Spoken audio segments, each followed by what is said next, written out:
سعودی عرب میں علماء کی تنخواہیں حکومت ادا کرتی ہے تو پاکستان میں علماء کرام حکومت سے مطالبہ کیوں نہیں کرتے مساجد کے ائمہ کی تنخواہ کی؟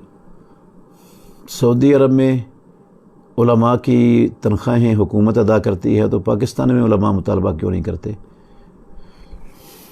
جی مطالبہ کرنا چاہیے سب کو، حکومت کی ذمہ داری ہے۔ اللہ نے قرآن مجید میں فرمایا الذین ان مکناہم فی الارض اقاموا الصلاۃ وآتوا الزکاۃ وامروا بالمعروف ونہوا عن المنکر۔ یہ مسلمان حکومتوں کے 4 بڑے بڑے فرائض ہیں۔ نماز قائم کرنا، نماز قائم کرنے میں مسجد آتی ہے، مسجد بنانا، مسجدوں کے سارے انتظامات چلانا اور مسجد کی ساری ضروریات کو پورا کرنا، یہ حکومتوں کا کام ہے۔ اس طرح زکوٰۃ اکٹھی کرنا، زکوٰۃ کا حساب رکھنا، زکوٰۃ کو اس کے مستحقین تک پہنچانا، یہ حکومت کی ذمہ داری اور فرائض میں شامل ہے۔ اسی طرح نیکیوں کا حکم دینا، نیکیوں کی ترغیب دینا، لوگوں کو نیکی کے عملوں پر تربیت ان کی کرنا، گناہوں سے، نافرمانیوں سے، برائیوں سے روکنا، یہ حکومت کے فرائض میں شامل ہے۔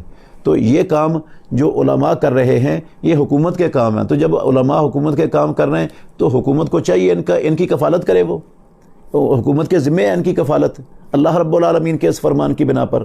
اگر وہ نہیں کرتی تو پھر اللہ کے ہاں وہ جواب دہ ہوگی انشاءاللہ، بچے گی نہیں وہ جو اپنی ذمہ داری ادا نہیں کرتی۔ علماء کیوں نہیں مطالبہ کرتے؟ علماء مطالبہ اس لیے نہیں کرتے کہ ان کو پتہ ہے ہماری حکومتیں تو جو کسی کے ہاتھ میں ہے وہ بھی کھانا چاہتی ہیں، وہ سب کچھ لوٹ کر اپنے اثاثے بناتی ہیں، ان کو تو عوام سے غرض ہی نہیں ہے کوئی، ان کو تو اپنے مفادات سے غرض ہے۔